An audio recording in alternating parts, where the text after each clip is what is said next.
said sheep fucker multiple times.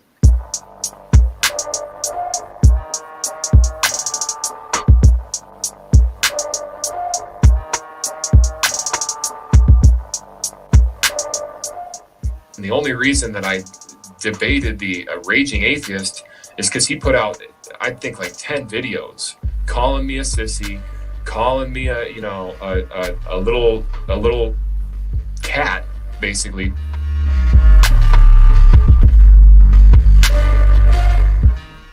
I double and triple down that the Jews are sheep fuckers because it triggers you, Smokey.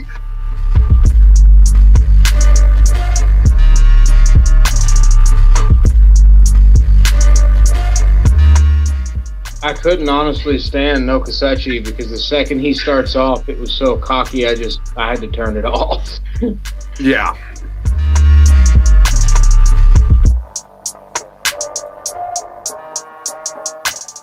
But I'm wrong for saying that this is the claim, this is the evidence, and this is why I believe it.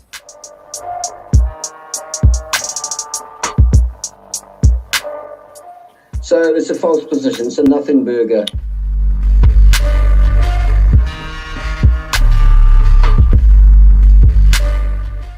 This is high caliber, big brain moments happening.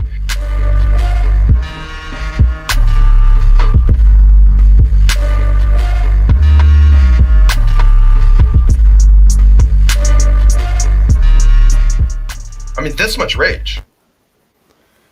All right, what's up, you godless bastards? Welcome back to The Rage. I'm Knock, you know who I am. Otangelo's here. We're going to have a round two. Just to set it off, and moderators, you can remind people in the chats if they're asking questions of Otangelo. I won't see them when I'm doing this by myself, and I'm having a conversation. I'm not going to see any questions that you might have for Otangelo or myself. I will, and I'll do it right now so I don't forget, pull up the tip screen if I can get it to over here and not over there. I will pull up that. I will read those at the end of the stream, but I won't be able to see any conversation or any questions. So you can ask them, but I won't see them. So we're gonna be having a discussion. This was I rescheduled. Pretty much canceled it last week because I had stuff going on last Sunday, and then abruptly forgot about it. Scheduled a bunch of stuff for this week, and then Otangelo reached out to me, and I'm like, hey, let's do it on Sunday, thinking that Sunday would be my day. I could read up on some information, and instead I've been cleaning and watching football all day. So yeah, I'm coming into this cold again. I'm not sure. I don't have any particular direction. I'm gonna take the conversation. I'll let Otangelo start off, and we'll start off with saying what's up, Otangelo. Welcome back. Yes, hello, Naka. Hello, everyone. It's nice to be again at your channel, and I hope that we can have a good, productive conversation. Yeah, me too. And I'm sure we will. So yeah, I can't even really recall much of our last conversation. I know it got cut off like right in the middle when I felt like I was really starting to warm up and kind of get you to where I wanted to go with it. But I guess I'll let you start off. Or I'll ask a question like, why do you believe in Jesus Christ and Christianity? Why is that the religion that you follow, and why do you think that that's the truth? And why do you think that I should think that that's the truth? Okay, I came to Christ when I was a teenager. I went through depression. I don't remember if I told that story in our first conversation. So I think that my personal testimony maybe is not something that anyone else can take as a reason to also come to the same faith and conclusion as I have come. But today, of course, I am 36 years on that trajectory, and my faith has rather than weakened become strong to a point where I have absolutely no doubts that the Christian faith is true, that Christ is who he said to be, that he is God, the Son of God, and that he is eternal. that he is the creator of the universe. And there are several lines of reasoning which substantiate that conclusion. One is direct revelation through the Bible. Actually, that is the main reason, of course, that God has revealed himself through his word, the Bible. And I think there are several lines of evidence and reasons which substantiate that Christ is who he said to be. And to me personally, one very, very strong reason which I take as a proof, actually, that Christ has risen, that he is not only a historical figure, but that he actually also rose from the death and resurrected. And that is the Shroud of Turin, which is a linen which has been very much disputed. It's special because of the carbon dating in 1988. But I have studied that artifact for considerable time. I can afterwards put a link here on the side chat about what I have investigated in regards of that. And I believe that this is very hard evidence that the resurrection is true. That, in my understanding, is actually very, very strong and maybe the strongest evidence, and I would say even a proof that the resurrection actually occurred. And the main reason is that we have several evidence lines of reasoning which demonstrate the crucifixion of Christ, the signs of his crucifixion on that linen, and the image, the science is the most studied artifact ever, and science has absolutely no clue whatsoever how that image could have been gotten there. We know that it is not a painting. There are no traces of pigments on the shroud. It is a very, very fine imprint on the very superficial on the linen, and it has 3D information. It is a negative, a photo negative, and we have absolutely nothing similar to that artifact. We don't know of anything similar to that. Claiming that this is a fake thing made by the Catholic Church in the 13th, 14th century, that in my understanding is absolutely not plausible. But besides of that, we have over 350 Old Testament prophecies which point to Christ as the Messiah. And we have also all the books in the New Testament or archaeological evidence which confirms the figures, Pontius Pilatus and all the others, also the places described in the New Testament, in the Gospels and so forth. Archaeological excavations have demonstrated that these places indeed existed. So I would say that this is very strong evidence, Naka, that Christ is who he said to be, that he is not only a historical figure, but that he actually rose from the dead. Yeah, and let me make sure. Let me have this up. I need to have that up. Awesome. So, and I'm just my OBS, so I can make sure I'm not muted and you can hear me and the audience can't. For the purposes of this stream, I did mod Otangelo so he could share links in the side chat. Feel free to check them out. I'm assuming, like most people in the side chat, and you referred to this, so you have obviously seen the debunking of the shroud and just choose not to believe it. But carbon dating has disproven it thoroughly that it didn't come from that time period. It came much sooner than that. It's widely believed, I do believe, that Michelangelo created it using alchemy, and I find that highly more plausible. Now, that's not proven, that's just speculated.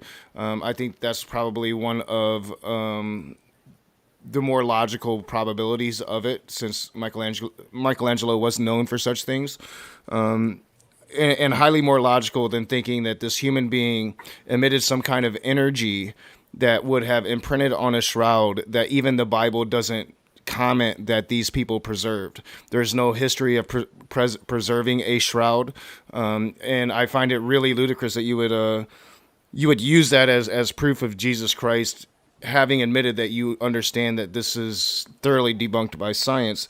Outside of that, you talk about direct revelation through the Bible. And I'm more interested in that, but we'll get to that after you. I'll allow you to comment on what I just said about the shroud. Okay, it cannot be an artifact from Michelangelo because we know the existence of the shroud at least from the 13th century, but we have also historical evidence much earlier of that, so that is absolutely not possible. Also, it cannot be a painting or whatever you propose. I didn't say because painting. of I the said imprint. he used alchemy. Well, I said it cannot be from Michelangelo because he lived much later than the historical evidence that we know that we have of the shroud, which goes back to 1260. That's where it has been mentioned the first time. By who Michelangelo and has when? not lived yet. By who Well, and when? I have. By who and when was the shroud mentioned in the 13th century? Well, I have to look it. I have to look it up here in the link.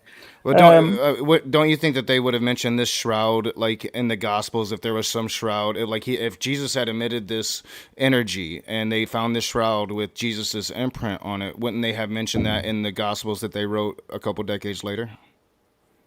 Well, first of all, the 3D information and the photo negative became only evident in 1898 when it was photographed the first time.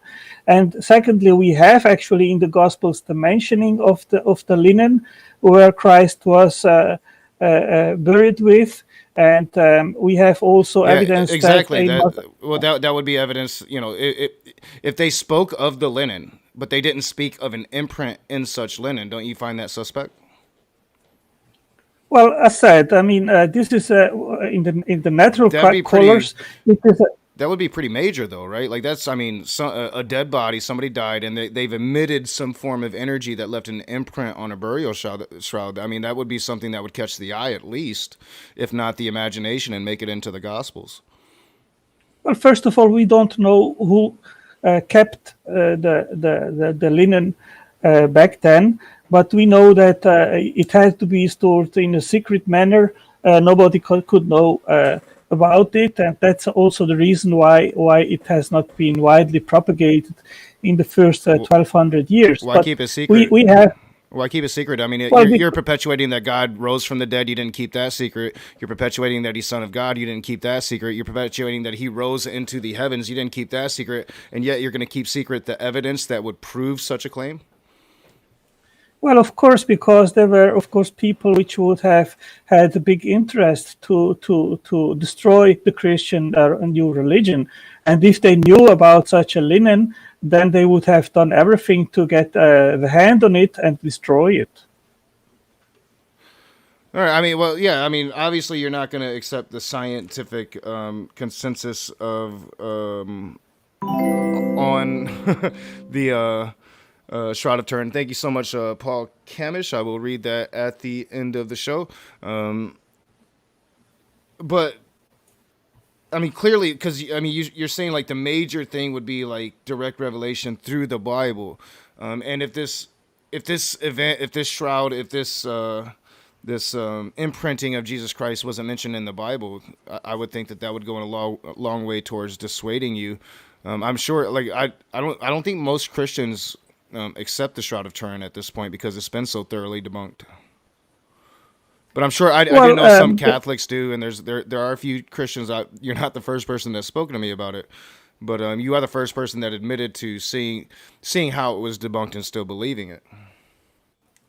Well, the carbon dating from 1988 is highly debated, and there is absolutely no consensus that carbon test was actually accurate. And even the 5th of December, there came out an article, a Shroud of Turin interview with the expert of a new book disputing medieval date test. And you guys can Google it and then find the article and read it. This guy has just published a book of 800 pages disputing that carbon testing, and there are many science papers which also are disputing it, and there are good reasons to do so. So relying just on that carbon test and saying because of that, why not allow them? It has been. Why not allow them then to cut more off of the shroud so they can test it again? in order to get the pieces to do the original testing, they had to go through hula hoops and everything. Now it's impossible. The people that own the shroud, the religious folks that own the shroud, now that it's been proven debunked, aren't willing to allow for another test. So why not allow for another test if you're sure that that those tests were somehow flawed, contaminated, whatever? Allow for another test with even newer, more sophisticated technology. Well, Knock, again, it has not been proven that I'm saying that's why we should test it again. Then. I don't know what the intentions of the Catholic Church are in regards of this, if they will open up again a possibility to do the carbon testing. But as said, we have actually still absolutely no clue how that image was formed on the shroud. It is not a painting. It has no pigments there. The blood is from a tortured man. It cannot be seen. Well, they've proven how it can be done using alchemy. I watched a documentary on that where they did the exact same thing, used alchemy, and did the exact same thing as what was done to the Shroud of Turin.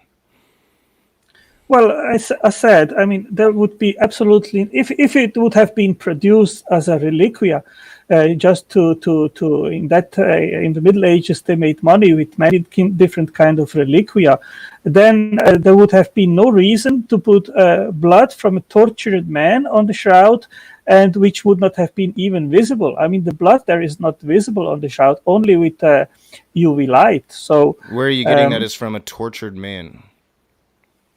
Because of the consistency of the blood, it is red rather than black, and it is proven that it is from a tortured man. And how is that proven? You got links for that? Because I don't think that that's true. How is that proven? How is it proven that it's from a tortured man? Because it has a substance which is only found in the blood from someone which has gone through extreme stress and torture. I don't know the name of the protein. I have it here in my links. I have to look it up, and then I can tell you what kind of blood that it is. But that protein is evidence that it is from a tortured man. And when they did find that evidence, that was one of the strong reasons why, for example, Barry Schwartz, which I interviewed at my channel, he, after 18 years as a doubting and skeptical Jew, he came to the conclusion, and he believes now that indeed the shroud is the burial cloth of Jesus. And as said, that is a very strong evidence. I can look it up, and then I'll tell you. Okay, the blood strains can only be seen with UV light. Why would an artist back then ever put blood there which would not be visible and providing no advantage at all? But even more remarkable than that, the wide presence of creatinine particles bound to ferrihydrite particles is not a situation typical of the blood serum of a healthy human organism. Indeed, a high level of creatinine and ferritin is related to patients suffering of strong polytrauma like torture. Hence, the presence of these biological nanoparticles found during the experiments points a violent death of the man wrapped in the Turin shroud. What appears to be blood on the shroud has passed 13 tests proving that it is real human blood. The presence of X and Y chromosomes indicates that the blood is from a male. The blood type is AB. All right, yeah, I pulled up a couple articles, both from Vatican sources, Catholic sources. I'm going to have to research it. Excuse me. But again, I do know that the Catholic Church has not allowed scientific study outside of the church on this shroud. So well, actually, call me a skeptic if I'm highly skeptical of what Catholic scientists have found when they won't open it up to other scientists. But I'll have to look at that article. We're going to move on from the Shroud of Turin because, I mean, it's thoroughly debunked. It is kind of eye-opening to see what limits the Catholic Church is going to still perpetuate this narrative.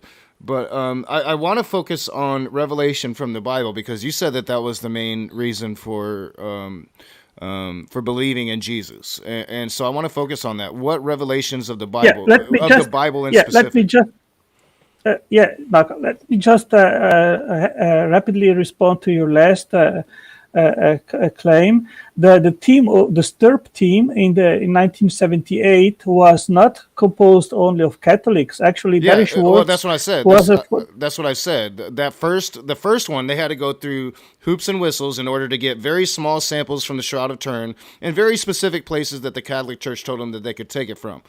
Since those carbon testing has come back, and it came back showing that it came from the mid-ages, not from 2,000 years ago, the Catholic Church has shut it down and not allowed scientists back in. So since then, it's only been them doing the research, and I find that highly suspect, and I think that you would too, wouldn't you?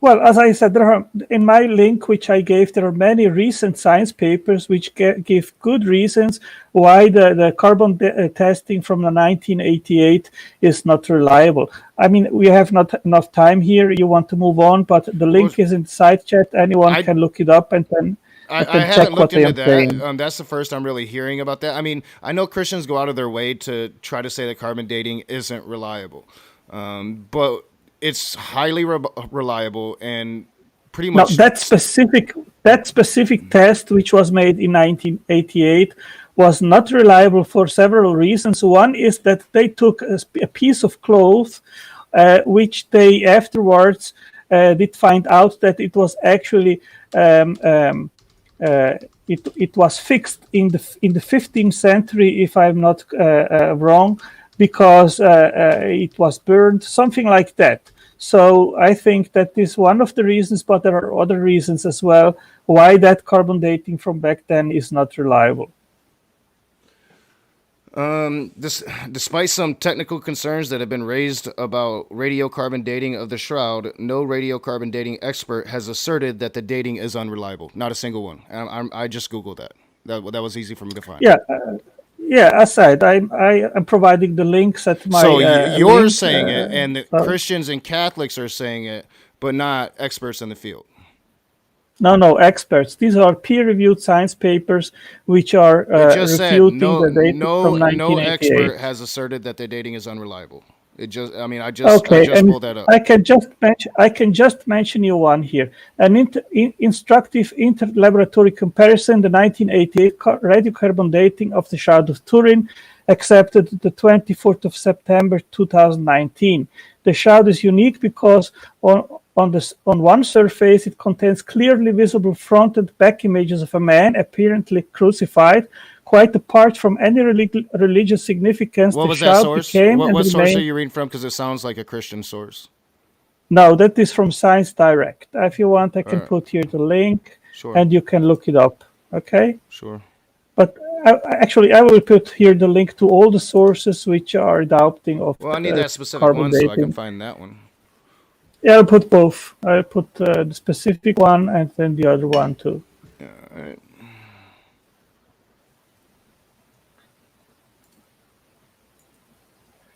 Okay, here it goes.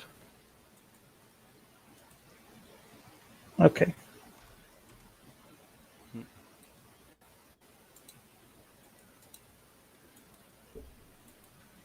All right, so I'm pulling it up now. Malicious site blocked. It blocked it because it's a malicious site. My internet virus shut it down immediately. It would not let me look at it. Well, it's from Science Direct, so it's strange that they say it is. Okay, I have another one here. It didn't want me to look at it. Okay, I have another one here from 2013.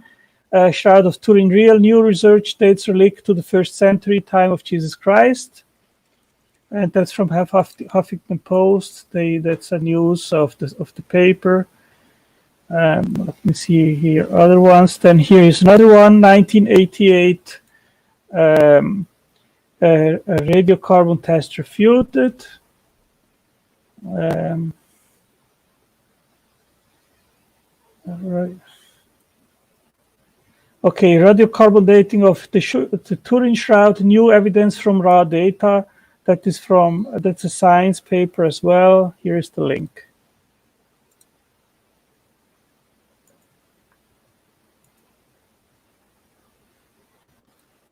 Fonte.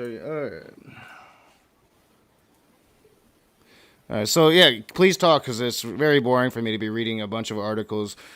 This does look like to be an opinion piece, not a piece on any actual study. But let's see, let's look at it.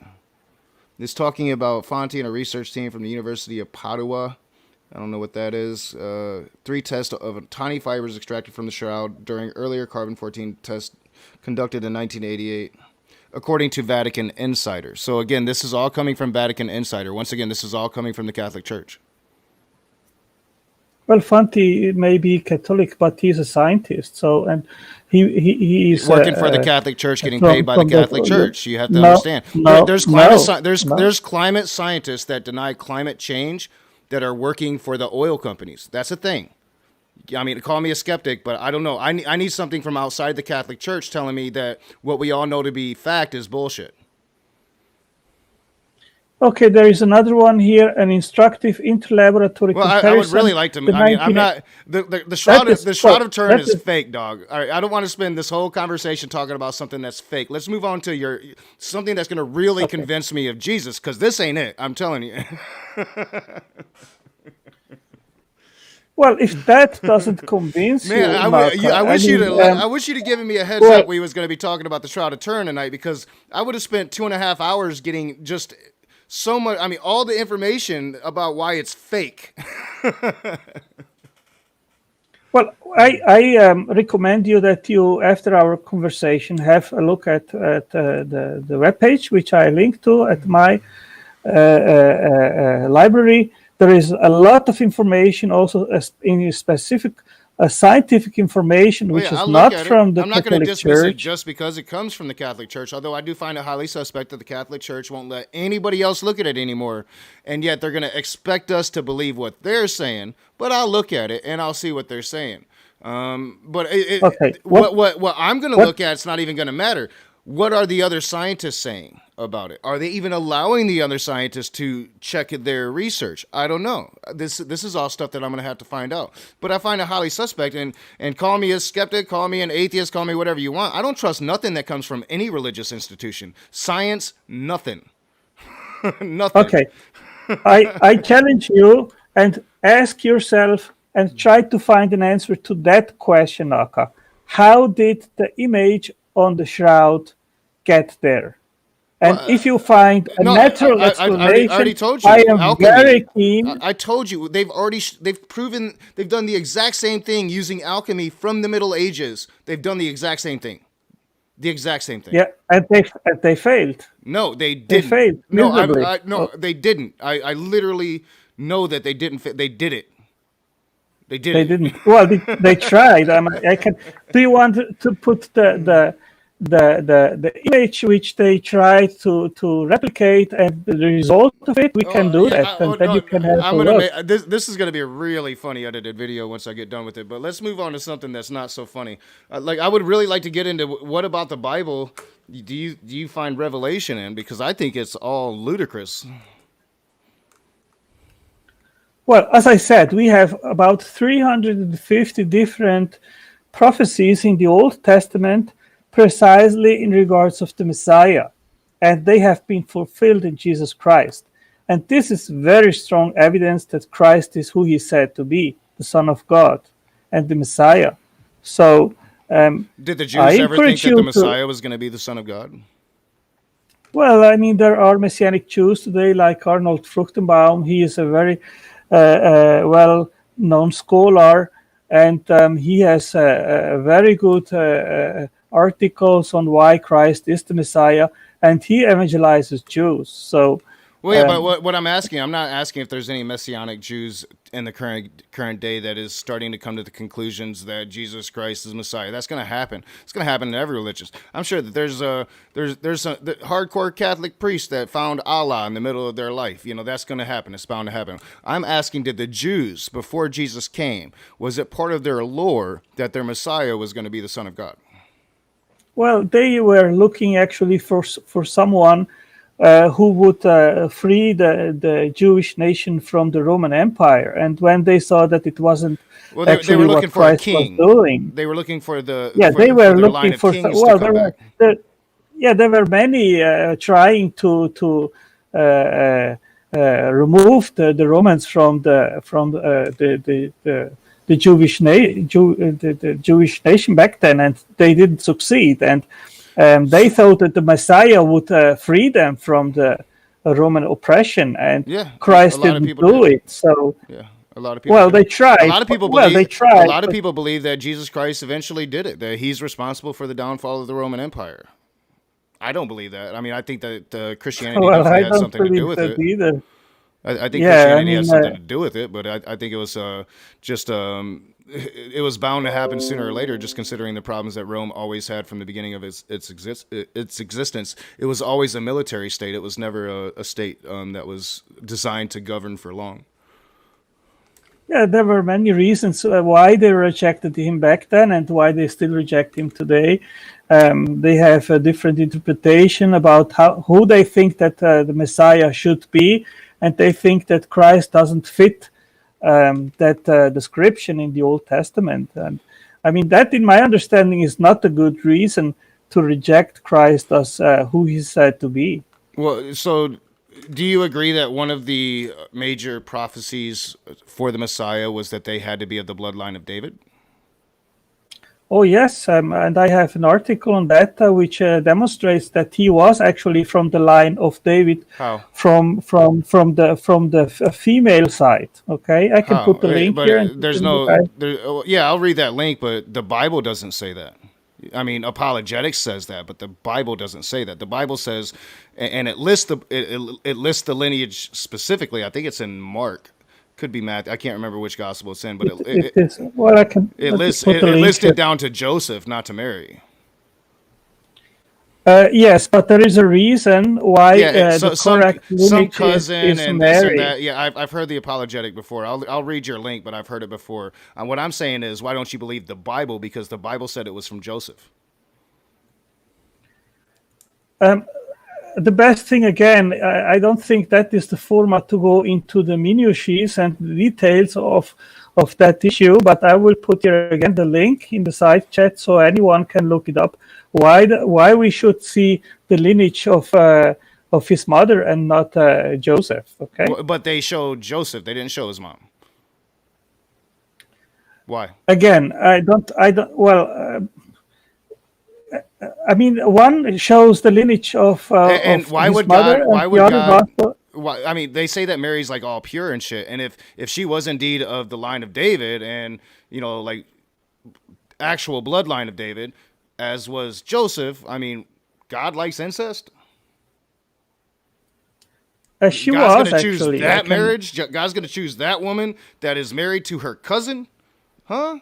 Say what? Okay, the line of Mary in Luke's genealogy. Luke's genealogy traces the line of Mary and portrays how Jesus could claim the throne of David. Luke begins his genealogy in the reverse order of Matthew's, going from the present back into the past. The line is traced until it returns to the family of David. However, the son of David involved in this genealogy is not Solomon, but Nathan. The important point here is that Mary was a member of the house of David, totally apart from Jeconiah.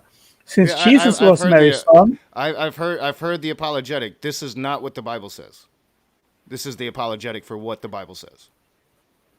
Okay, again, I don't think there is time and the format here to go in the minutiae, but the link is in the chat. You can look it up as well and read why. I've researched this thoroughly. I've seen all of the apologetics for this issue, and trust me, I know that it's just complete and utter bullshit. There's a reason why they put the lineage in the Bible that they put it in, is because the Jews considered the male dominant.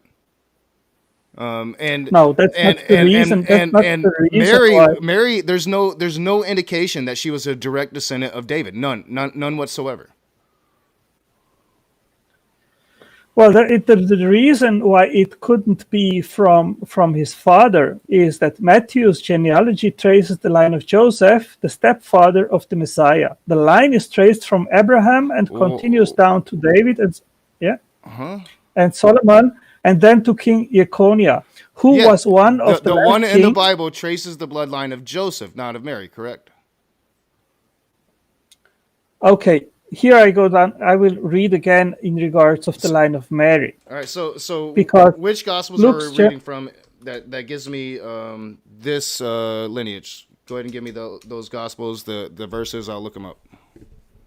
Okay, Naka. I think if we continue this, then people which are listening to us, they will become confused and it will be meaningless. The best thing is that you look it up at the link which I'm giving. If it's in the Bible, if it's in the Bible, just give me the verses. I'll pull it up right now. Okay, just a moment. It is in Luke's genealogy 130 to 33. 130 to 33 is the genealogy in Luke. All right, let's look at that. Yes, but after that we will have to go into the minutiae, which I think we have not enough time. That's when Gabriel. What? That's when Gabriel did whatever he did to Mary. That's no bloodline. There's no lineage here. That's what. But the angel said to her, do not be afraid, Mary. You have found favor with God. You will conceive and give birth to a son, and you are to call him Jesus. He will be great and will be called the Son of the Most High. The Lord God will give him the throne of his father David, and he will reign over Jacob's descendants forever. His kingdom will never end. That's Gabriel saying that her son will be of the line of David, but that's not giving no bloodline saying that Mary's of the line of David. Okay, I would have to search it, and I think there is not enough time to do that right now. It's not there. You search all you want. It's not there. It's not there. There's a bloodline. There's a lineage for Joseph. That's an issue. Okay. That's a huge issue. I did read it. I can read it to you again, Naka. Luke's genealogy traces the line of Mary and portrays how Jesus could claim the throne of David.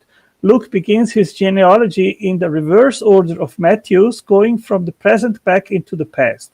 The line is traced until it returns to the family of David. So what are those verses? This is the verse that Gabriel comes to Mary. Where are the verses that does exactly what you just said? I'll come to that. However, the son of David involved in this genealogy is not Solomon but Nathan. The important point here is that Mary was a member of the house of David, totally apart from Jeconiah. Since Jesus was Mary's son, he too was a member of the house of David, totally apart from the curse of Jeconiah. Old Testament requirement of kingship was that of being a member of the house of David. In the days of Jeremiah, there was the added requirement that one had to be a member of the house of David apart from Jeconiah. Zedekiah, who reigned after Jeconiah, was not the son of... This is the apologetic. Where's the Bible verse? So I'm asking you why you don't believe what the Bible tells you. Since your claim, and at the very beginning of this, was direct revelation through the Bible is the main reason you believe in Jesus.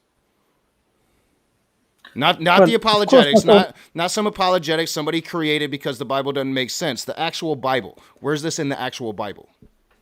Okay, would you like to read Josiah 53 if you don't know it, or Psalm 22? These are all... Josiah 53, okay. I will go there. Josiah 53.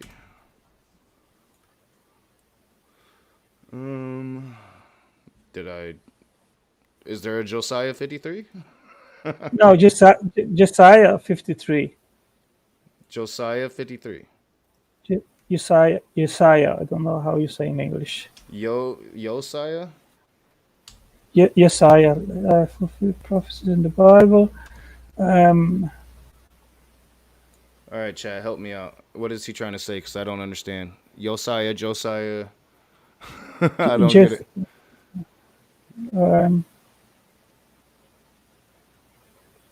It's not bringing me up anything. So maybe I It just.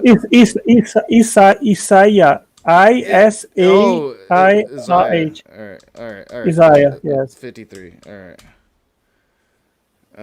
ESIAH or OH, right? Isaiah. AH. Isaiah 53. Still nothing there. It's not Isaiah 53. Not showing me I nothing. can give you the link if you want. Just a moment. I'll give you the link. Yeah, give me a link. This is funny because this is something that I've found a lot. Christians get told that that this is an important element. This is an important element of the prophecy for who is going to be a Messiah. In the side chat. I do see Colonel Chubbs in the side chat saying it doesn't really matter because he's from God, but it does matter. It does matter because the prophecy for the Messiah said a direct lineage of David, so it does matter. It does matter. I insist, Naka. We don't have enough time or the format here to go into the minutiae, but read the article which I gave you. It will explain what you are inquiring. I don't know what's going on because even your link didn't bring up anything for me. So let me see. Let's try it here. Bible Gateway. All right, there we go. All right, so finally, Isaiah 53. Okay, Isaiah. I'm not American, sorry. Sorry.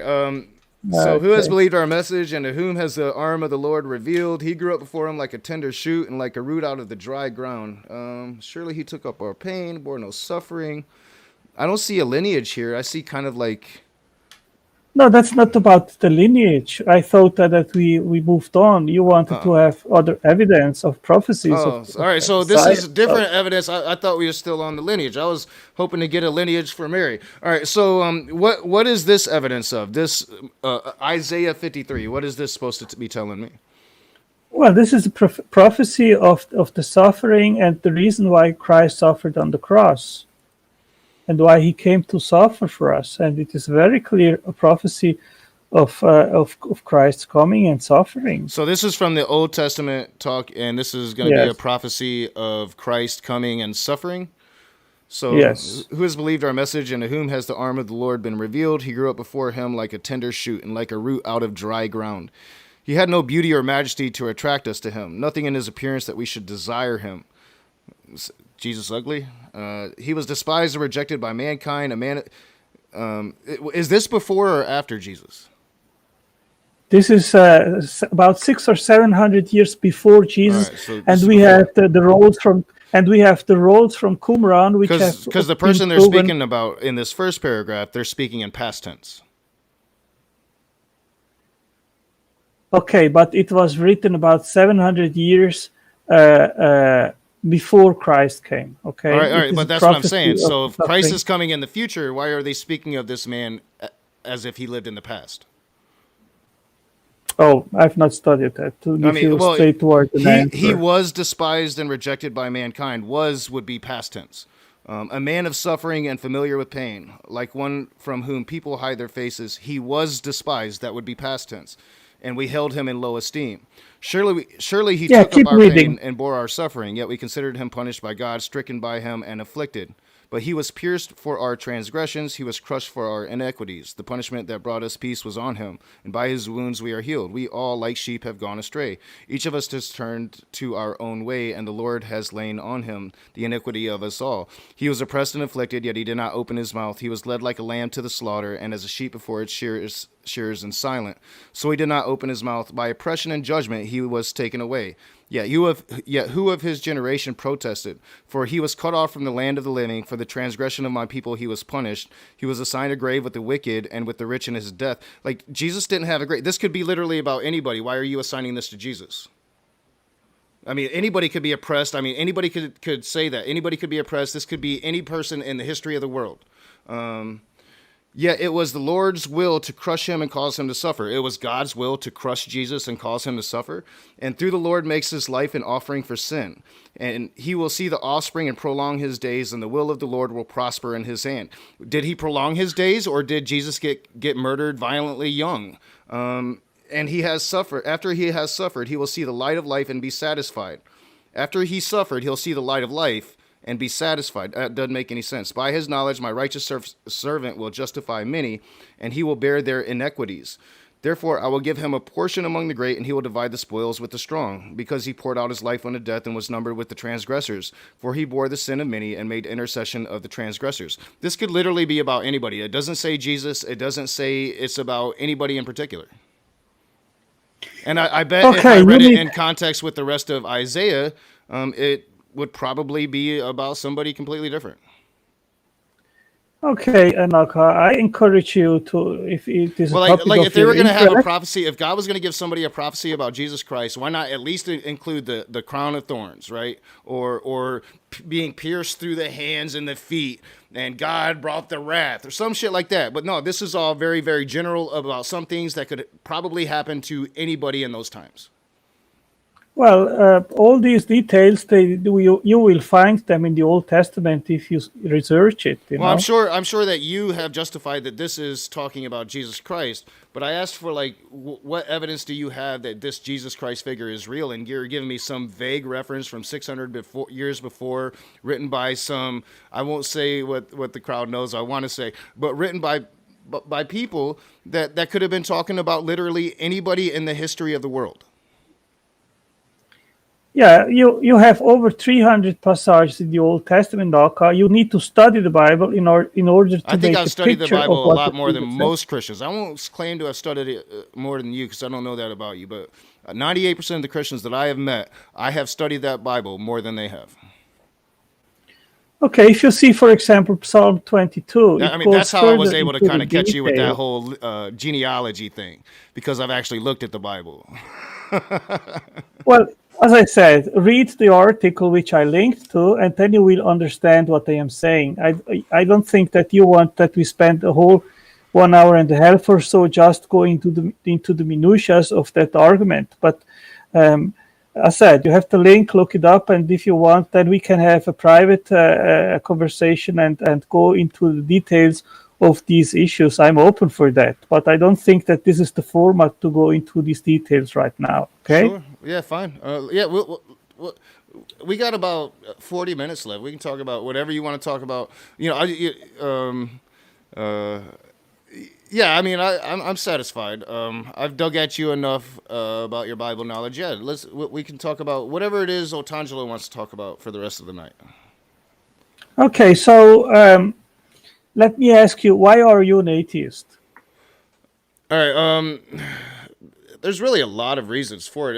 It was a long road. I'd say probably I'm an atheist now because I've been an atheist for about 20 years. It's what I'm used to. I do admit that I kind of reject a lot of things out of hand now. Well, I don't care. I'm pretty convinced about my position. What led me there at first was just a bunch of inconsistencies from the church, the people around me, the Christians around me, seeing the hypocrisy, seeing that they don't truly believe. I never really don't think I ever truly believed. I've been very honest about that. I will never admit to not being a true Christian because I was sucked right into the rest of the shit as everybody else. But I never did everything I was supposed to do. And I think that if you truly believe in God, you do everything you're supposed to do. Everything that dude asks, you'd go out of your way to be the straightest edge dude in the world. And I haven't met a Christian yet that has met that standard. That you will not find anyone being in prison, being surrounded by murderers that murderers and rapists telling me that I need to find Jesus. I can't tell you just how bad for the message having those relayers of the message are. It's just a lot of stuff like that. Actually, thinking of coming out of the dogma, coming out of the religion, coming out of the church, and actually thinking critically about it, and just realizing, because once you actually think about it and realize it's really stupid, it's hard not to see it that way anymore. Okay, Noka, what you are telling me, I see that very often by atheists when they say, "Oh, I've been a Christian," or "I went to church," something like that, and then I'm not sure. I'm sorry, I'm not sure who's timing out Smokey, but only time him out if he's breaking rules. Like seriously. All right, go ahead. You guys only time him out if he's breaking rules, and my only rule is slurs. So if he's not dropping slurs, don't be timing him out. Seriously. All right, go ahead. I've seen it over and over, Naka, that atheists, they say, oh, I've been a Christian, I went to church and so forth, but then I started to read the Bible and I started to doubt and on this and that. And then slowly I moved away, and today I am an agnostic atheist. I don't believe there is a God, but I also have no explanation or alternative worldview in regards of origins. I see that over and over, but there are basically two possibilities. Either there is a God or there is no God. And if your position is that most probably the no God hypothesis is true, then you need actually positive, good reasons which top theistic reasons which explain our existence. And if you don't have that, then you are risking to be self-delusional. No, I don't. In order, I don't need some reason for the existence of humankind to deny a God or to say that there's no God. I only need the evidence that you fail to provide for that particular God, right? So if you want to maintain that a God created everything, that's fine. You need to then prove to me why it was the Christian God, because it could be just some Joe Schmo God that doesn't give a shit. You maintain that it's the Christian God that cares. So you need to prove to me that it's that God. Well, my point, Naka, is that atheists also have the burden of proof. And if your position is that the natural material world is all there is, then you need also to provide good, actually better reasons than theistic ones, which substantiate that position that we do not require a God as a creator. I mean, yeah, let's just say a God is the creator, all right? But it's a God that doesn't care about the earth, doesn't think about the earth. It shut out the earth 20 billion years ago. It stopped thinking about the earth a long time ago. Prove to me that it's not that God. Well, I think you need to make the right questions, Naka, and you require a good, solid epistemological framework upon which you can investigate origins. Otherwise, you are at risk to come to false conclusions. Yes, of course. Well, I mean, so how can I'm at risk for coming to false conclusions. I'm sorry. You just spoke to me for 40 minutes about the Shroud of Turin, and you're going to tell me about coming to false conclusions, dog. Come on. Well, I think that I have studied the Shroud of Turin a little bit more than you, Naka. And I are you sure about that? Are you sure about that? Do you know that? Do you have citation on that? Well, I mean, even the doubt that you have that the 1988 carbon dating is true, and you have not read the recent investigations and science papers, demonstrate to me that one Google search, Otangelo showed me that it's still true. All I had to do was Google it. You could have done the same. Well, I encourage you to dig a little bit deeper in order to make solid conclusions in regards of that topic. But so let's I move need on. to listen to what the Vatican is telling me in order to have solid conclusions about the topic. No, read science papers. There are tons of science papers. The only science papers you have cited have come from the Vatican. I'll provide you secular science papers which will provide doubt in regards of the carbon dating. I can't wait because I haven't got them yet. I will provide them to you after our talk, okay? Sure. Let's move on to another topic. Cool. Okay, so if you want to back up your position as an atheist, then you require and need positive and solid evidence that the natural world is all there is and that it doesn't require a creator. No, I don't. Why do I need that? What? Of course you do. What? Do you want to have a solid worldview, which is I think secure, I have a pretty solid. where you can I have a pretty solid worldview. My worldview is based on secular humanism. My worldview is based on the present. It's based on how I can help humanity now. I don't care what happened millions upon millions of years ago. I really don't care. I don't care how humanity got here. I really don't care. What I care about is I see Christians trying to take away women's autonomy when it comes to their body. What I care about is I see Christians trying to say that gay people can't get married, or some Christians even saying that they should be killed. That's what I care about. I don't care about the creation of humanity or how humanity got here. I care about the shit we are in today. That's what I care about. And my worldview is pretty solid for that. Do you care about truth? Sure. Okay, so is there any way to know the truth about what happened at the beginning of the universe? That's precisely what I am challenging How do you to know? back How up. do you know what truth happened at the very beginning of the universe? How do you know that? Okay, we have no absolute knowledge. We cannot go back in the past with a time machine to see what happened Exactly, back then. yo. Exactly. Okay, so but what we can do is we can actually look into the natural world and then see if we see signs that intelligence had to operate to bring forward the natural world. And Sure. that is what natural theology is all about, or intelligent design or creationism. And if your position is that materialism is a more solid or better explanation of our existence, I never stated that then position. hey, be my guest. Yes, but in order to Yeah, I know you're reading off your script and you're trying to apply me to your script, but you can't apply me to your script because I'm not on that script. I've never stated that position. It's not actually my position. My position is I don't care. Well, do you care about your eternity? About what? Your eternity? My eternity. What do you mean? After you die? No, I don't care about that. I don't believe in eternity don't after we care? die. I believe in non-existence after we die. I have Okay, I have no evidence to believe that anything happens after we die. Do you? Well, I believe that I'm not when we asking die, for what you believe. I'm asking if you have evidence. Yes, we have evidence. We have tons of evidence. What is that evidence? Well, the evidence is that the mind is not a product of the brain. And we know that you do not have evidence of that. I've actually looked into that. There is science is undetermined on that. Although there is heavy indication that the mind is actually part of the brain, we just don't have the technology to prove that yet. Just like we don't have the technology to disprove it, that is not a fact yet. So you don't want to go there.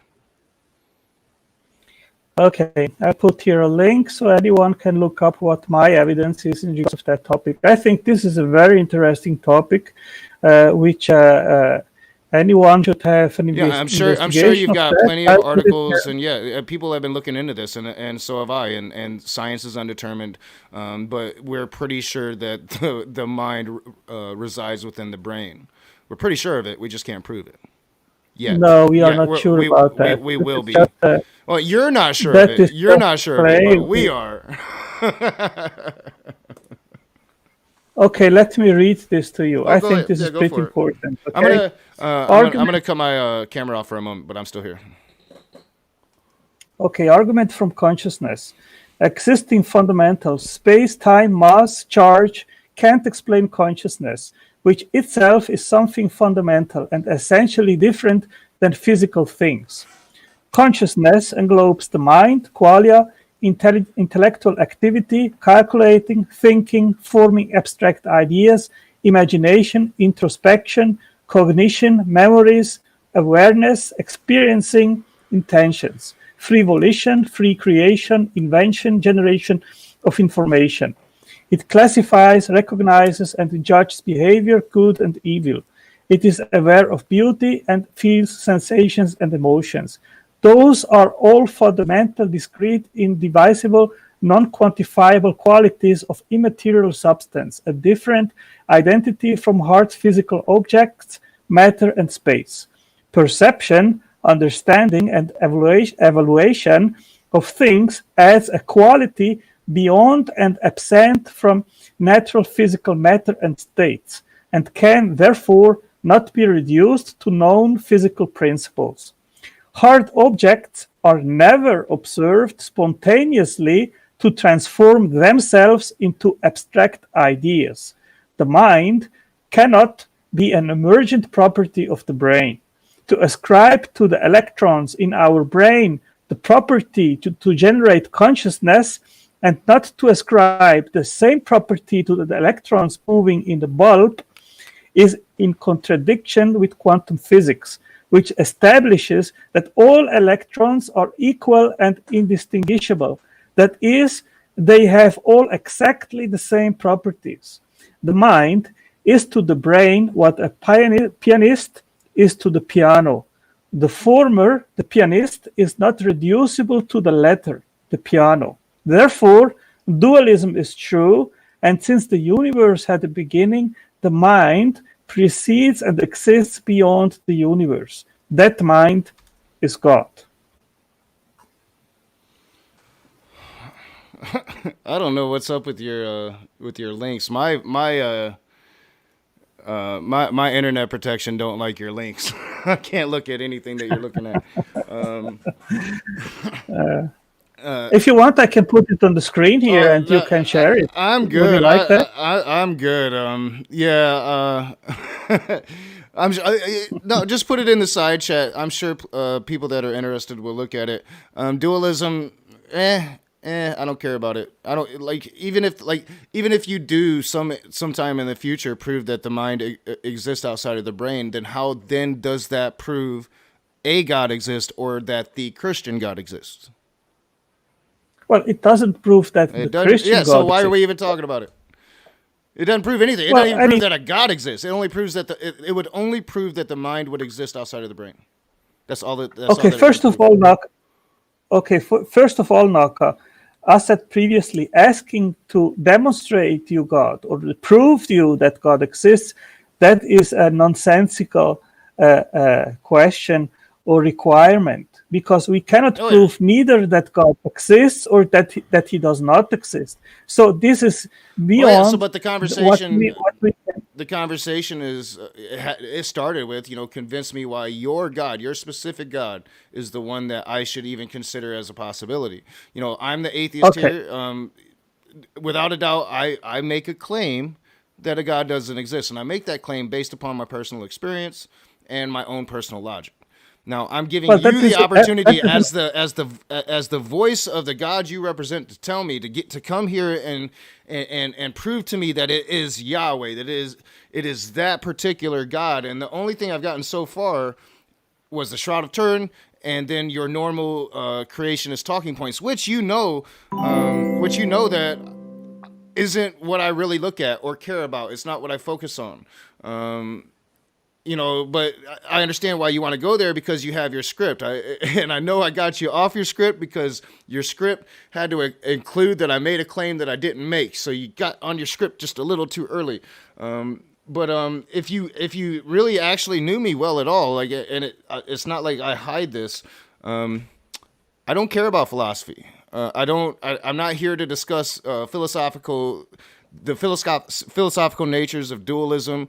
I don't care about idealism versus materialism. I care about the fact that your Bible says things that didn't happen, and that so many people put such stock in that Bible. And I just want to know why you believe in that Bible so much, and you haven't really given me very many answers. You gave me a thing about a lineage, and then, hey, I knew about the lineage already. This is one of my strong suits.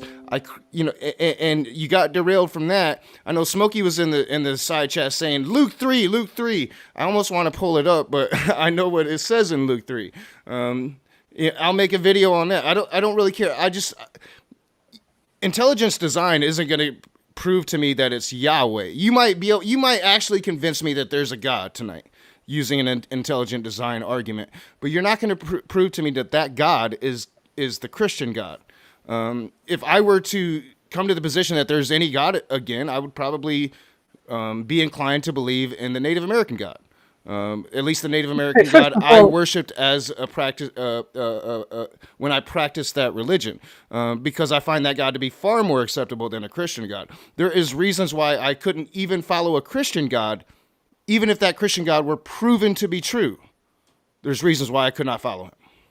Well, first of all, you are making an absolute claim, Naka, which you cannot back up. You said the Christian God does not exist. That is a claim which you cannot back up. I can back it up by the lack of any evidence for such a thing existing, for that God existing. I can back it up with your Bible being proven wrong time and time and time again, with science proving that the global flood didn't happen. That proves the Christian God didn't exist. You don't want to hear that. Other Christians don't want to hear that, but it does. You're just in denial. Well, if you want, we can talk about the Noah's flood. I think that there is so much evidence that disproves the Christian God is crazy. So to sit here and say that I can't disprove the Christian God, I can make that claim because the Christian God has already been disproven, Otangelo. Okay, you are just in denial about it. Okay, what you are doing, Naka, you are just confessing your incredulity, which is a personal Huh? choice, No, okay? I'm Which telling I you that the respect. Christian I God am, has been thoroughly disproven because the things in the Bible have been thoroughly disproven. well, every one of us is free to come to personal own conclusions. I am actually not here to convince you of anything because that Oh is no, not my job, Naka. I'm not You trying to know, be all I am here. antagonistic. I'm just wondering. Why are you here then? What are you here for? Okay, Christ gave us a great commission to go and preach the gospel. Okay, now he hasn't given us the commission to try to convince others because that is not my job. If you really want to find God, then you will, after the information that you're receiving, Why do we have to make your find own God? research. Why do we have to Well, find God? you Why can't God well just reveal Himself to all of us? Why do we have to find Him? because Why do we have to look for Him? because God he respects our free will. If He would show up and say, "Hey, I'm here," and everyone Well, would see him, then he would force you to something which eventually you do not want. And he respects your if your wish is to live without it's him, about then respect. he He can't respects. respect you unless you follow rules of something that doesn't show itself. That's why. I mean, I'm just trying to understand because, like, if if he wanted human beings to follow these rules, it seems like the easiest way would be to just reveal himself to each individual human being. And like, if he could reveal himself to you and show himself as truth to you, he should be able to do it to me. But he chooses not to. He makes it a soap opera. Why? Because God, what He wants is a loving relationship with His creation. He doesn't want to force neither you nor me nor anyone which is assisting our chat. That He doesn't want to force us Then to why believe did in the Him. followers of him want to force it on everybody else? Well, I am not here trying What to you just force said, you you into just said your anything. duty is to preach the gospel, to bring God to me. You're here to bring God to me, right? Like why is No, it no, your no. duty Listen, then to do listen. that? And not, why can't God just do it Okay. himself? Why does he need a middleman? Well, Christ came and He revealed Himself to us, and what He did that is written in the Gospels, and we are now spreading that the good news to anyone. And I am really not here to try to convince you in anything, Naka. If you think that you live better without God, hey, that's your choice, and I respect that. And we will keep being have a continuing to have respectful relationship or knowing each other, and I will keep respecting you and your choice. That's your personal thing, you know. So I'm here to say what I believe, and if you think it is compelling to you, hey, then I will encourage you to move forward and seek for God, and you will find the God which I know, which is loving, which is good, which is righteous, which is graceful, which is just. I want to know more and more that God which I have learned to love.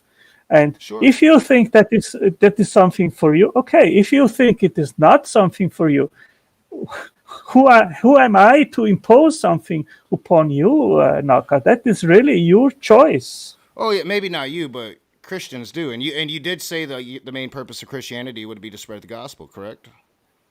But it is not to impose what belief upon others. But You know, but I here in mean, America they let me. do though. They like here in America that they use God to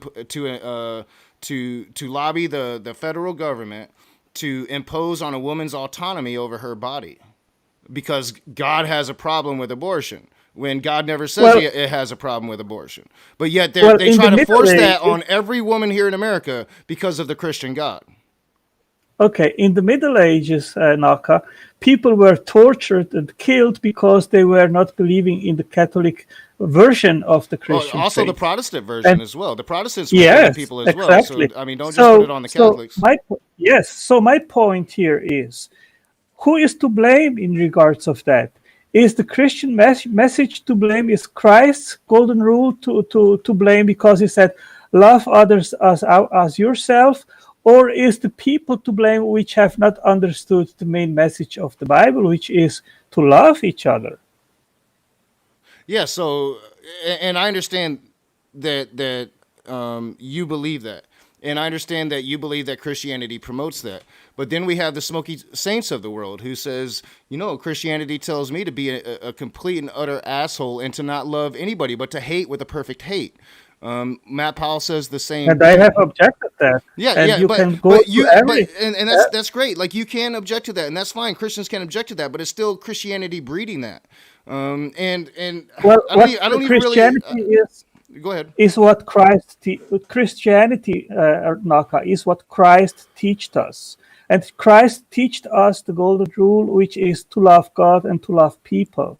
And if we are doing that, then the world will be a better world. But if we are not following that, and if we are not following that rule, then we cannot blame the command, because then it is each person's own choice not to follow what Christ commanded.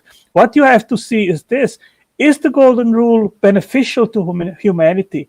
Yes or no? Is it beneficial that people love the golden rule was around before Jesus or before the Jews? I mean, the golden rule has been around forever. It's been spoken of in ancient religions forever. The golden rule is just common sense. Do unto others as you would do unto yourself. That's just that's evolution. Right? That's how you survive in a hard world is, you treat others how you would want to be treated, because if you don't, then they might treat you that way as well. That's just common sense. Yes, but Christ shouldn't take a God to tell you that. Yes, Naka, but Christ did not just preach that.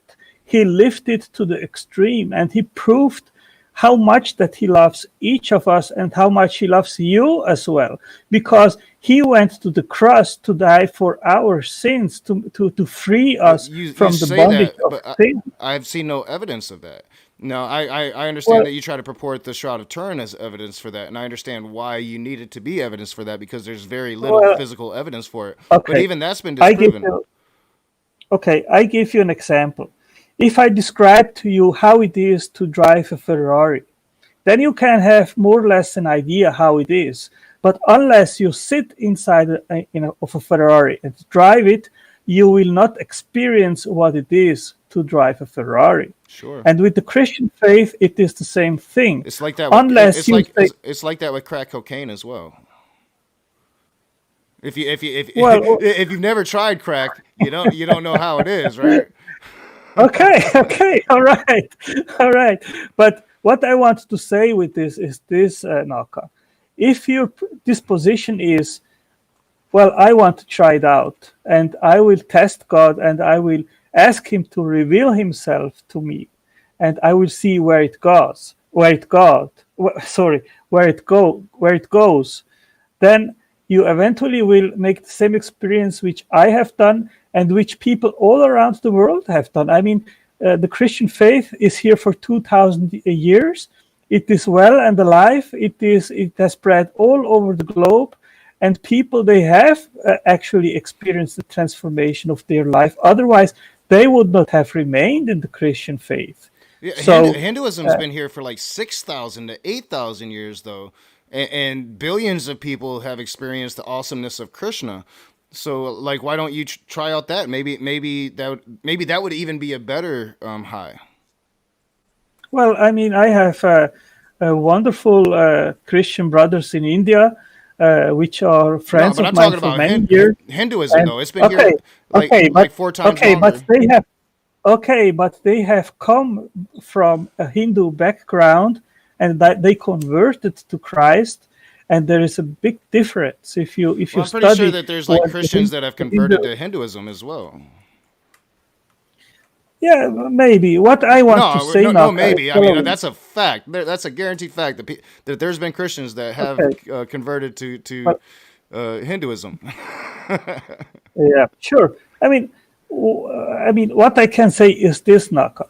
If you try it out, and if you really give a go, then eventually you will make the same experience which I am making, and millions and billions of other people all around the globe and during the last 2,000 years, and will experience the God which I know.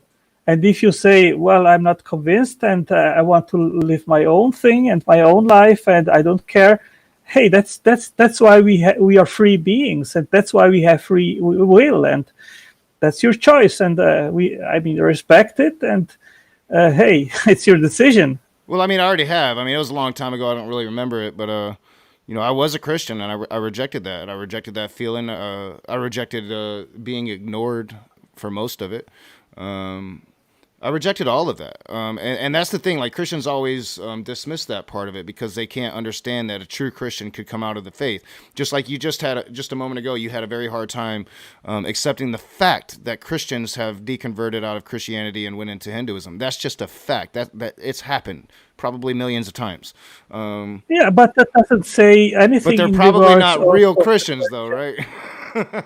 Well, it doesn't say anything in regards of the question if the Christian faith is true or not. Well, it no, just says I didn't bring up I didn't bring that up. You did. You're the one that mentioned Hindus that converted to Christianity, and I just brought up the simple fact that there's been plenty of Christians that converted to Hinduism. So your personal story of conversion wasn't going to bear much fruit there. That's all I did.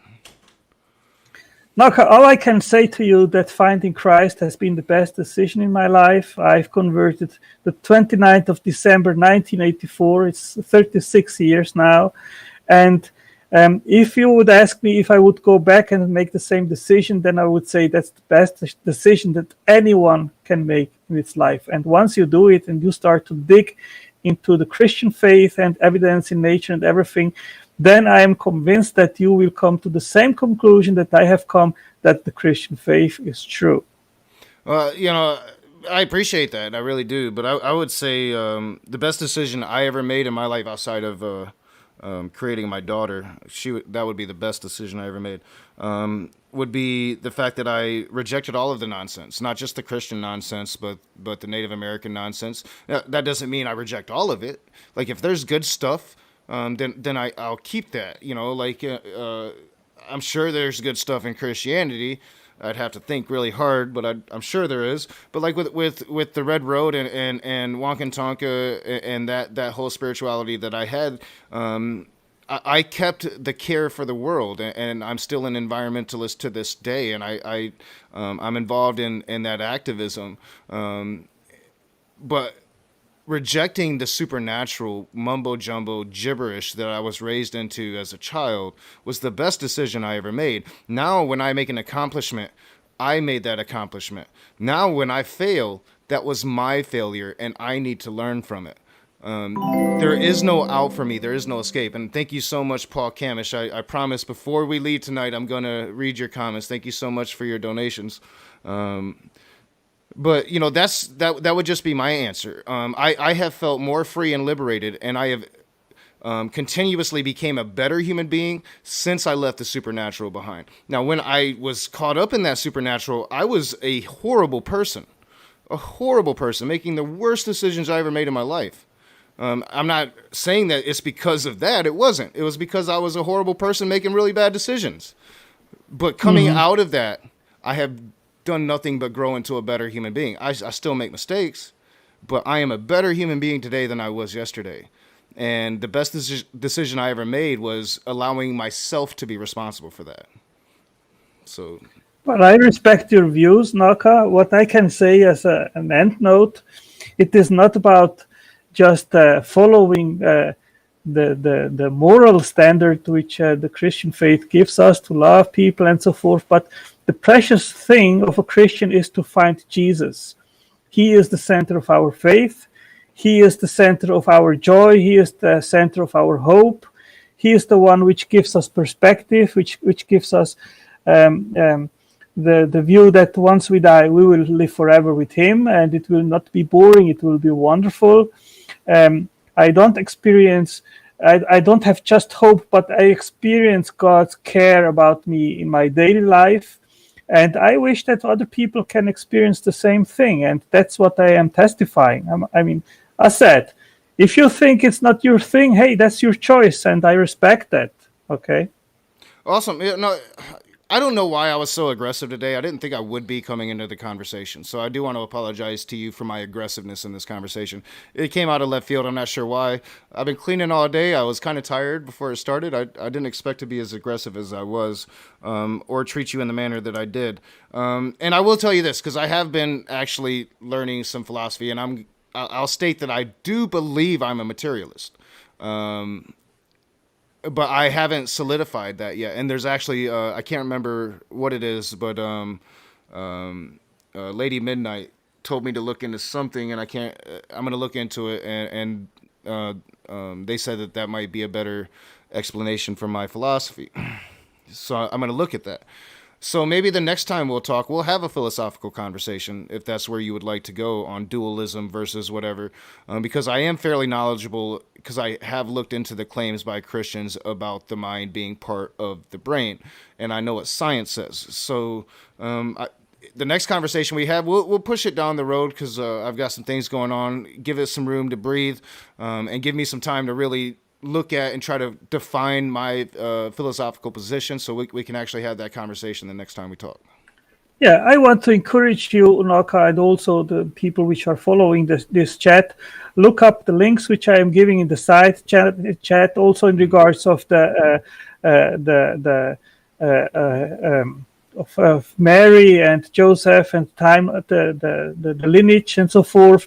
It is really not a format in our chat to go into the minutiae and the details of these things, but look it up, and then we can exchange emails and so forth, and investigate this. If it's your interest to find truth, then I encourage you to do that investigation. And if you think what I am bringing up is not right, refute it and say, hey, what you're saying is not corresponding to what I see here, and move forward and elaborate, and let's see where it goes. Well, yeah, and I copied all the links and put them onto a notebook page on my comp. So yeah, I'm gonna look at those when I can find time. I keep myself pretty busy these days editing. I see John's here, but real quick, John, before you say why you're here, I want to thank Paul Kamish for all of his donations tonight. Thank you, Paul. $10 to be used for the purchase of tea. If coffee is purchased, a full refund will be demanded. He's from the UK, doesn't like coffee. Coffee is life. But I won't use your $10 for coffee, Paul Kamish. Another $3. Otangelo seems to think that science should be able to answer every question. If it can't, he argues God did it. He's only arguing the God of the gaps argument. And yes, and I do know that you've had that conversation quite a bit. So I've tried not to go there with you, Otangelo. Well, that is an argument which I hear basically in every debate and chat with an atheist. And of course, we have many positive arguments for God's existence. So well, and I'm sure if we do if our next conversation is indeed philosophical, we'll probably get into that a bit, because I mean I have avoided it because I do know you get hit with that a lot. Paul Kamish said $3. Thank you, Paul. Otangelo, if I follow the golden rule but don't believe in your God, do I deserve hell? If I don't follow the golden rule but believe in your God, do I deserve heaven?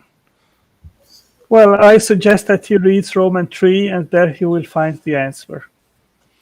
And then last Romans 3 in the New Testament.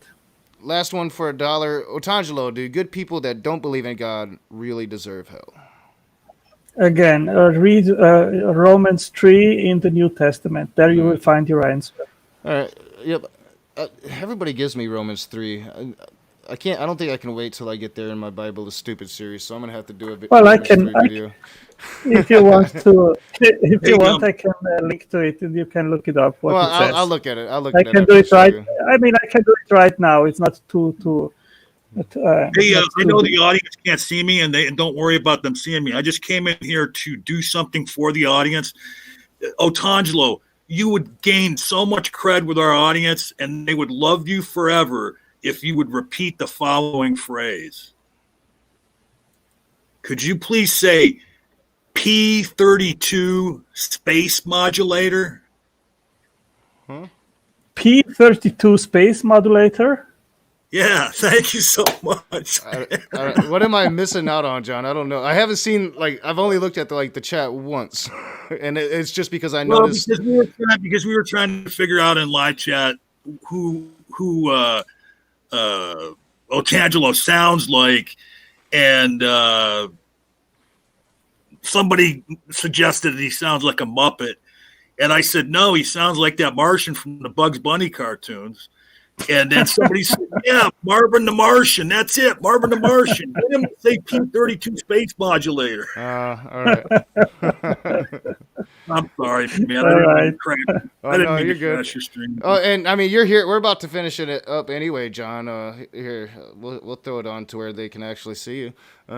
Yeah, I'm about to end it. The football game's about to start. A decent conversation. So, I asked you why you do this, Otangelo, why you would come here, and I thought you gave a pretty good answer. The reason why I do this is I truly am trying to understand why people believe the things they believe, what makes people tick, and so if I feel like I have a good opportunity to do that with a person, I usually don't get as aggressive as I got tonight with you. So I do apologize for that. I don't know where it came from. Might be aggravated at something I don't even know about. But I was a lot more aggravated throughout the conversation than I wanted to be. So I do apologize for that.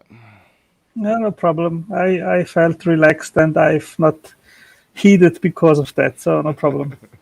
But I do appreciate you coming on. This was the first time to where I actually felt like I had a religious conversation with you, and I'm gonna have to process it because it threw me off right there at the beginning with the shrouds. So, but I'm not gonna lie. But this was like the first time to where I felt like we talked and we got outside of like the whole creation, intelligent design frame of the conversation. And so I'm going to process it. I appreciate it. And the next time we talk, I'll try to be prepared to have that philosophical discussion with you, because I do believe I do believe materialism is the best. So far, I believe that it's the best philosophical frame of mind.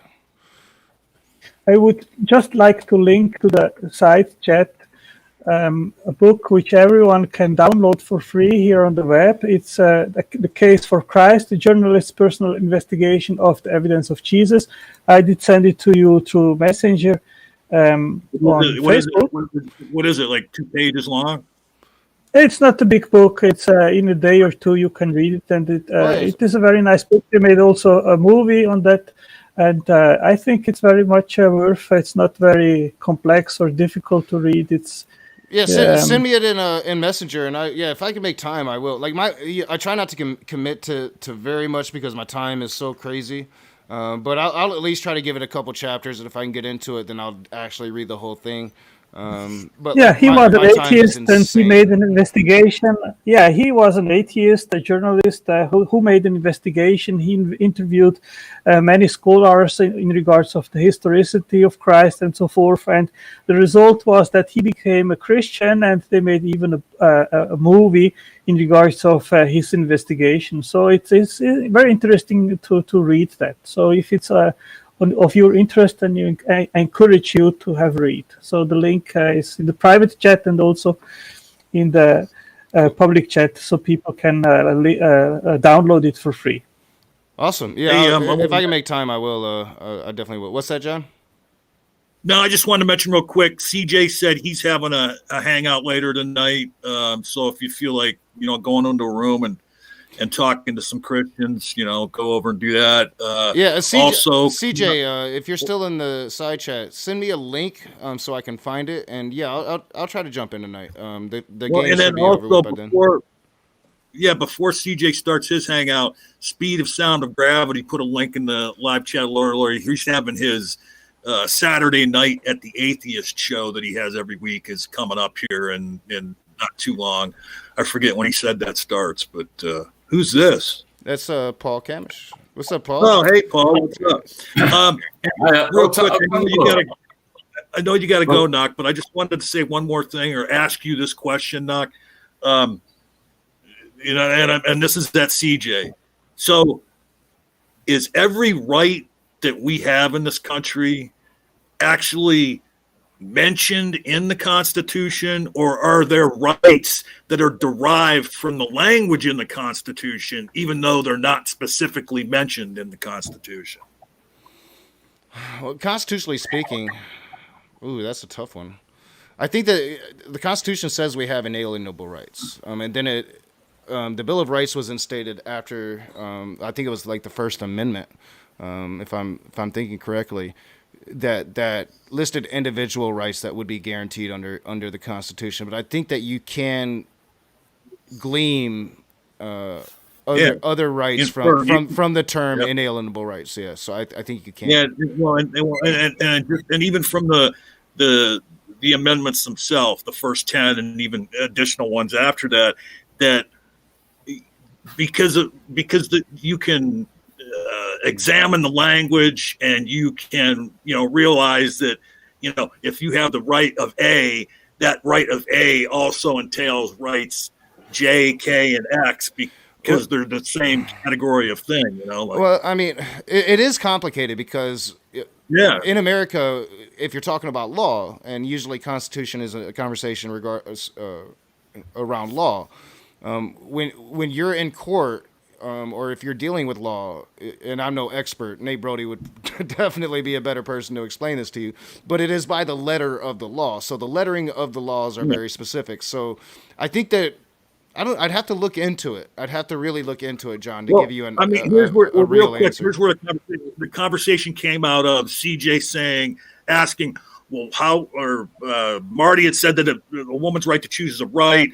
Where does it say that in the Constitution? I said it is in the Constitution because there's certain amendments in the Constitution that say you can forget which ones they are. That you have a right to. Well, yeah, CJ's just wrong about that. Yeah. Even if it's not in the Constitution, it's been settled by the Supreme Court, so it is constitutional. Well, right, law. And it was based on constitutional law that it was settled by the Supreme Court. Yeah. But at any rate, I just wanted to see what you thought about that. Yeah. Good question. I'd really have to delve into it, but yeah, I would tend to agree when it comes to a woman's right to autonomy over her body, that's an inalienable right granted under the Constitution. Well, right, and I can't understand, or I can't remember which amendment it is that says you can be safe in your. I forget. You can be safe in your own person or your own domicile without searches and seizures or some shit like that. I can't remember it, but yeah. Well, they don't listen to that part of the Constitution. But I'll look into that, and I don't know. I'll try to stop by CJ's room tonight. It's the Chiefs versus shitty team tonight, so like I'm only expecting to really have to watch the first quarter, So if it's not a good game, I'll try to hop into speeds as well. So wait a minute. What up? No, I was just gonna say I thought that the Lions already played today. Yeah, they're Lions though. The good game. Oh right, you said the Chiefs are playing against. You said the Chiefs are playing against a shitty team. There's Lions aren't the shittiest team in the league, John. That would be the New York Jets, but they're not playing the Jets. I can't remember who they're playing. The Broncos. So it shouldn't be a good game. It shouldn't be a good game. So if it's not close, then I'll try to jump into speeds, but I should be able to jump into CJ's without a doubt. Want to thank you, Otangelo. Paul, real quick, what's up, man? Yeah, I thought I'd jump in. I didn't realize the link would still work on this one, but I thought I'd jump in anyway. Yeah, Otangelo, the questions that I asked were for you, not what the Bible says. So my question to you is, if I live by the golden rule, but I don't believe in a God, do I deserve hell? And if I live by the golden rule, if I don't live by the golden rule, but I believe in God, do I deserve heaven? I want to know what you think. I can read here for you. What you think. Okay. Oh man, you're not going to read nothing else.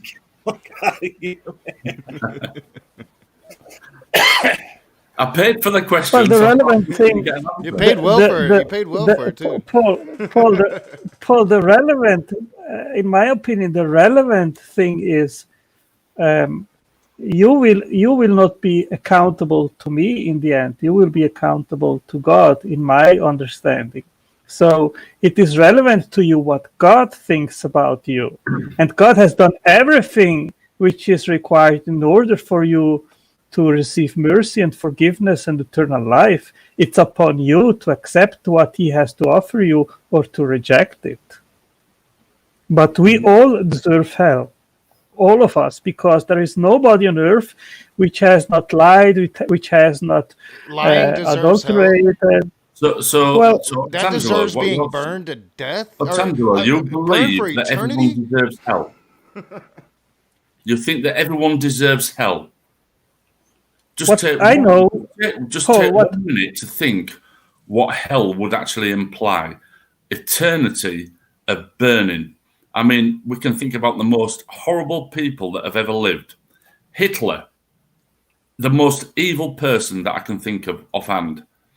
Now, he deserves punishment. I agree with that. But 10,000 years of burning, 100,000 years of burning, 2 billion years of burning, eternity, 3 trillion years of burning. At some point, you've got to go, that's enough.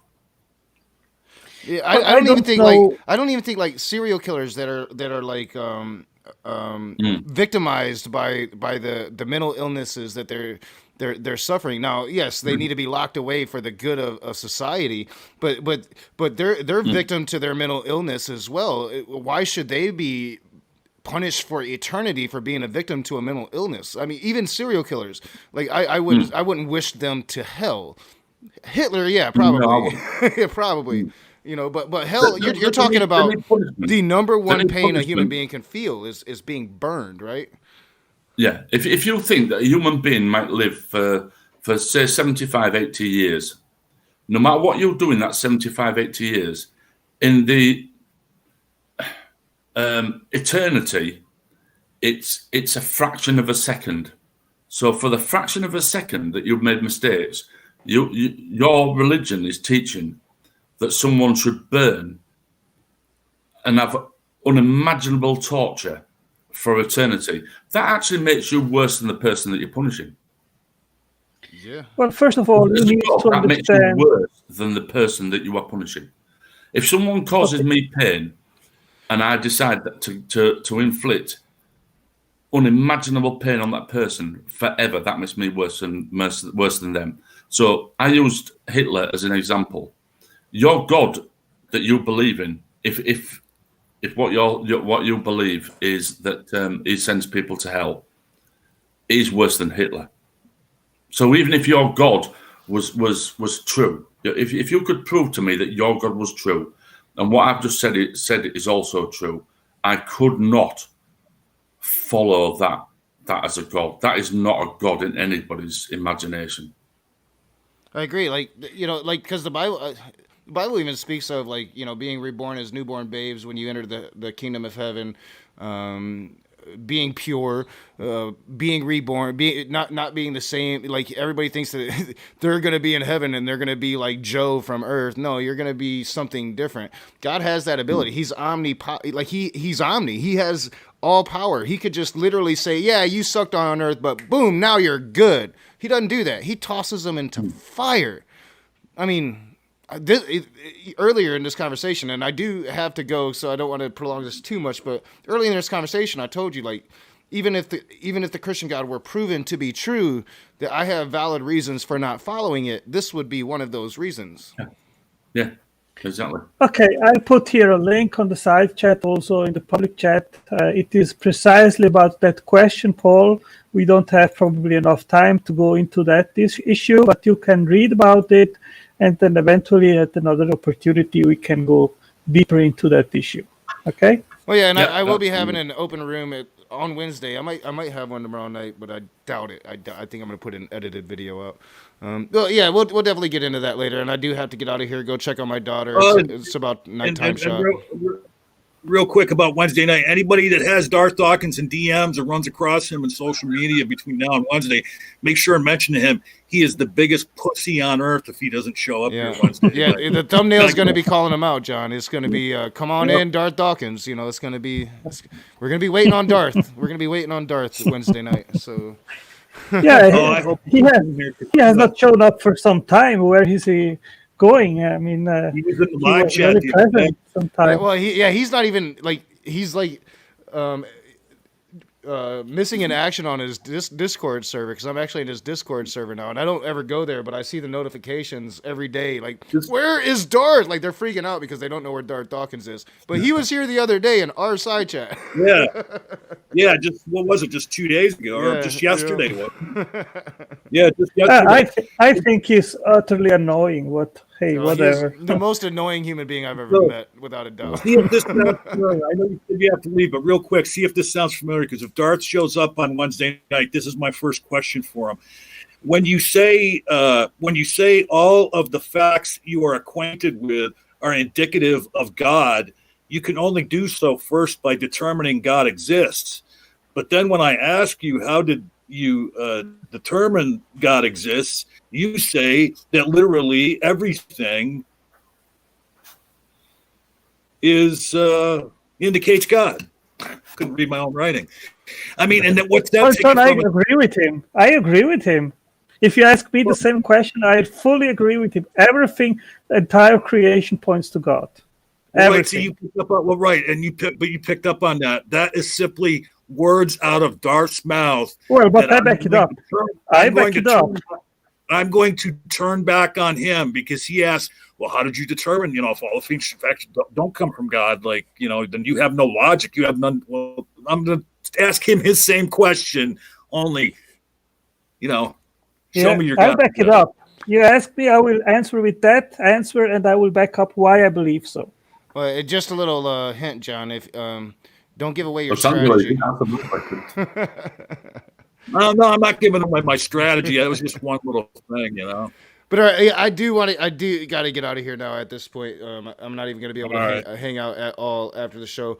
Yeah, the game is on. I'm missing it. Thank you, Otangelo. Good conversation. Yeah.